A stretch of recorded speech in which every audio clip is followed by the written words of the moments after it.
For the first time in years, buyers somewhat have the upper hand. A couple years ago, buyers were competing in bidding wars. They were waiving inspections. They were paying way over asking. They were doing so much just to get a house. But now the market shifted, right? Due to rising interest rates, the demand of the buyers has slowed down a little bit. It's given buyers more homes to choose from and more rooms to negotiate. We don't have the crazy buyer frenzy that we once had.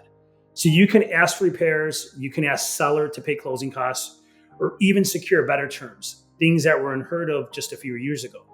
This doesn't mean deals will fall into your lap. You still need to act strategically, but it does mean that you can shop without the frenzy and pressure of multiple buyers. So if you've been waiting for a market where buyers have options and leverage, that time may be now.